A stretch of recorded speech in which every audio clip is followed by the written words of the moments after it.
दोस्तों, जब पांडवों के जीवित होने का समाचार मिला तो शकुनी ने दुर्योधन के सामने हस्तिनापुर की राजगद्दी पाने के लिए एक नया पासा फेंका। उसने दुर्योधन को बालहट करने का सुझाव दिया। दुर्योधन अपने पिता धृतराष्ट्र के पास आता है और पांडवों के आने पर नाराजगी जताता है। धृतराष्ट्र दुर्योधन को उसके लाक्षागृह के षड्यंत्र को गलत ठहराता है और युधिष्ठिर को हस्तिनापुर का पहला युवराज बताता है। तो दुर्योधन क्रोधित होकर कहता है कि वो युवराज की गद्दी से नहीं हटेगा और यदि धृतराष्ट्र ने उसे ऐसा करने को कहा तो वो आत्महत्या कर लेगा।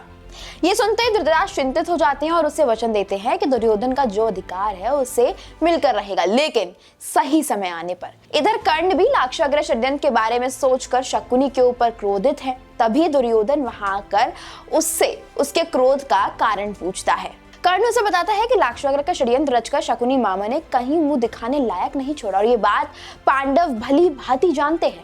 अब दुर्योधन ये जानने की कोशिश में लगा है कि आखिर पांडव और कुंती वारणावत में बच कैसे गए। उधर विदुर धृतराष्ट्र के दूत बनकर पहुंच गए हैं और पांचों पांडव के लिए हस्तिनापुर वापस आने का समाचार लेकर। कुंती विदुर से मिलने आती है और अपनी नाराजगी व्यक्त करते हुए कहती है कि विदुर पांडवों को हस्तिनापुर ले जाने क्यों आए हैं। तभी विदुर हस्तिनापुर की वर्तमान स्थिति के बारे में कुंती को बताते हैं और कहते हैं कि पांडव हस्तिनापुर की आत्मा है और पूरे हस्तिनापुर में पांडव के स्वागत की तैयारियां इधर शुरू हो गई हैं। भीष्म गंगा किनारे आते हैं और अपनी मां से बात करने, क्योंकि उन्हें डर है कि पांडवों के आने के बाद कहीं रणभूमि ना सज जाए।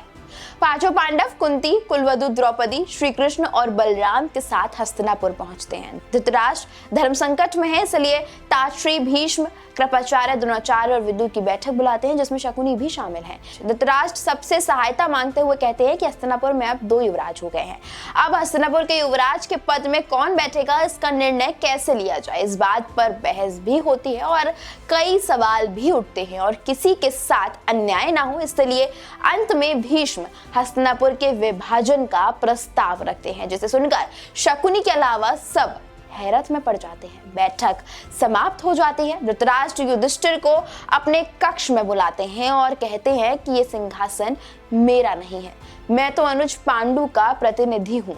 मेरी समस्या ये है कि मैं हस्तिनापुर को किसी संकट के द्वार में नहीं रोक सकता। यदि राज तुम्हें देता हूँ तो दुर्योधन का अभिमान आड़े आता है और अगर राज दुर्योधन को दूं तो तुम्हारे साथ अन्याय होगा। ये कहकर वो युधिष्ठिर के सामने हस्तिनापुर राज्य के विभाजन की बात रखते हैं, जिसे सुनकर युधिष्ठिर पीछे हट जाता है, लेकिन धृतराष्ट्र ये अन्याय नहीं करना चाहते, इसलिए हस्तिनापुर का विभाजन कर दुर्योधन को खांडव देते हैं। लेकिन दुर्योधन बिना धृतराष्ट्र के वहां नहीं जा रहा है, इसलिए वो युधिष्ठिर से निवेदन करते हैं कि वो अपने भाइयों और कुलवधु द्रौपदी संग खांडव प्रस्थ की ओर प्रस्थान करे। धृतराष्ट्र की आज्ञा का पालन करते हुए युधिष्ठिर वहां जाने की तैयारी शुरू कर देते हैं। इस वीडियो में बस इतना ही। आपको ये जानकारी कैसी लगी, अपनी राय हमें कमेंट्स करके जरूर बताएं।